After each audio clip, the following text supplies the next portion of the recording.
Sir, on behalf of my party, क्या तरीका है? sir, on behalf of my party, sir, Speaker sir, Speaker sir, Gagoiti, Speaker sir, on behalf of my party, Revolutionary Socialist Party, RSP, I vehemently oppose the introduction of the bill, this Constitution Amendment Bill. Sir, on 3 grounds, I will confine to the points, the legislative competence only. I fully associate with the observations made by, very crisply, he has made it in a very good sense. I fully associate with the submission made by Sri Manish Tiwari ji. Sir, 3 grounds. Number 1 is, it attacked the basic root of federalism of the Constitution. की आपण सरकार बनवू इच्छिता का?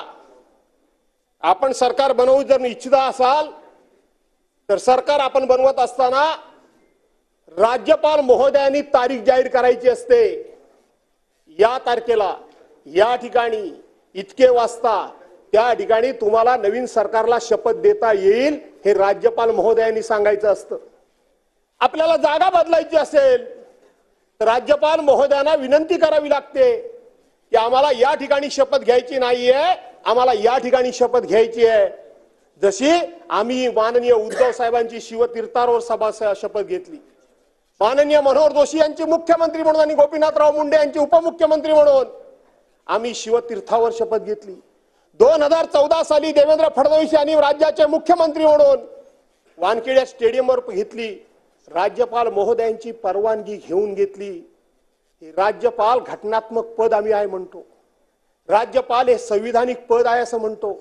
मी बोलतो टीकेला टीका म्हणून समजून घेऊ नका, तर आपण एका बाजूने घटनेचं अवमूल्यन किती करतो आहोत, या घटनेचं आम्ही महत्व किती कमी करतो आहोत. आम्ही सातत्याने सांगतोय की तुमच्या मनामध्ये घटनेबद्दल आदर नाहीये, तुम्हाला ही घटना शिल्लक ठेवायची नाहीये. त्यावेळेला तुम्ही बाहेर सांगता की आम्ही नॅरेटिव्ह पसरवतो, नॅरेटिव्ह सेट करतो. हे राज्यपाल पद हे घटनात्मक आहे की नाही याचं उत्तर माननीय मुख्यमंत्री महोदयांनी आपल्या उत्तराच्या भाषणामध्ये दिलं पाहिजे. राज्यपालांनी तुम्हाला कधी बोलावलं हे तुम्ही सांगितलं पाहिजे. राज्यपालांच्याकडे तुम्ही आम्हाला निमंत्रित करा म्हणून सांगण्याकरता यादी कधी होऊन गेलात हे महाराष्ट्राला तुम्ही सांगितलं पाहिजे. माझ्या माहितीप्रमाणे तुम्ही गेलातच नाही. एकनाथराव शिंदेनी स्वतःच्या पक्षाचा गटनेता म्हणून एकनाथराव शिंदेच्या आमदारांनी एकनाथराव शिंदेची निवड केली. अजितदादा पवारांच्या पक्षानं अजितदादा पवार म्हणून त्यांच्या गटनेत्यांची गटनेता म्हणून निवड केली. पण माननीय देवेंद्र फडणवीस जी आमचे राज्याचे आताचे मुख्यमंत्री आहेत त्यांची निवड कधी झाली? त्यांची निवड झाली 4 डिसेंबर 2011ला. आपल्या केंद्रीय अर्थमंत्री सीतारामन आणि तिथले आमचे गुजरातचे माननीय मुख्यमंत्री रुपानीजी ना